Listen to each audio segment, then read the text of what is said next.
L'érotisme aujourd'hui, le sexe aujourd'hui, la sexualité, dans la vie comme au cinéma, c'est aussi un questionnement. À vous d'y trouver des réponses, c'est ça qui est fascinant. Desire ebbs and flows. It evolves. It wears off too. You should get out. Let yourself go. I'm afraid. A delicious feeling.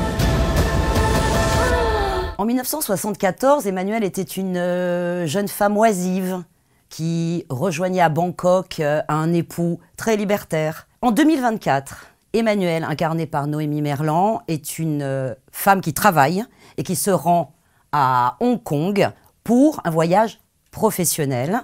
Et on est sur une femme qui, évidemment, a déjà eu du plaisir, en a été lassée peut-être, ne sait plus où le trouver, a perdu contact avec son corps. Et elle va donc, dans cet hôtel, tout d'un coup, redécouvrir son corps et surtout suivre un homme mystérieux.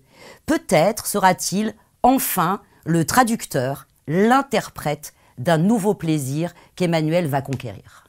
Alors oui, c'est un film sensuel cérébral, c'est-à-dire que, contrairement à tous ces films érotiques de bien des années auparavant, qui étaient des films un peu masturbatoires, là, oui, peut-être qu'on se masturbe autant le cerveau que le corps, mais c'est ça qui est passionnant, c'est une nouvelle sensualité. Do you get pleasure? Why wouldn't I? What can you tell me about him? You seem to be a stickler for rules, but you don't always follow them, do you? Is it a game? Why should I answer? Because I can't stop thinking about you. C'est surtout un film cérébral, c'est un petit peu le problème de ce Emmanuelle 2024. Je reconnais que le Emmanuelle 2024 est quand même un peu meilleur que le Emmanuelle 1974. Après, à quoi bon pour un film qui joue avec l'érotisme? Moi j'ai trouvé le film assez peu érotique finalement. Celui de 74 n'était pas beaucoup non plus, hein, mais voilà, c'est quand même c'est assez peu excitant. Moi j'ai trouvé, le film est vraiment trop dans sa démarche théorique et n'arrive pas forcément à bien l'incarner. Et puis évidemment elle joue beaucoup sur les clichés, c'est très ambitieux d'essayer de reprendre une esthétique de ces hôtels de luxe très confinés, où tout est parfait, etc. Ce qui donne un peu une certaine frigidité au film. Le problème aussi, c'est qu'on n'est jamais bien loin d'une esthétique publicitaire pour une compagnie d'aviation ou pour une compagnie d'hôtels de luxe, quoi.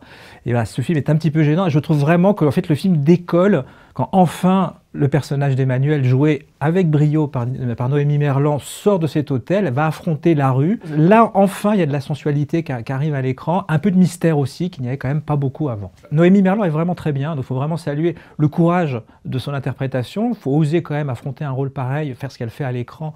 Elle est à la fois dans l'impudeur la plus totale, mais tout en montrant ce qu'elle a bien envie de montrer. Elle contrôle vraiment son image de manière très forte avec la bénédiction, bien entendu, de sa réalisatrice. Il y a quelque chose de réel chez cette actrice. C'est un corps réel, avec des formes réelles.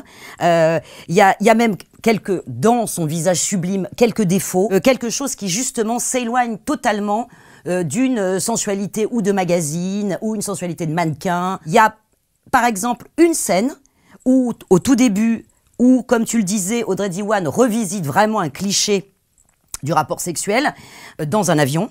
Une scène totalement automatique, mécanique. Ce visage qui ne prend pas de plaisir dans la glace, c'est quelque chose de très fort, je trouve très contemporain, d'autant qu'un petit peu après, il y a une suite, je trouve très moderne à cette scène, c'est qu'alors qu'elle est à l'hôtel et qu'elle se déshabille, elle voit le bleu que ce rapport très mécanique a provoqué sur sa hanche.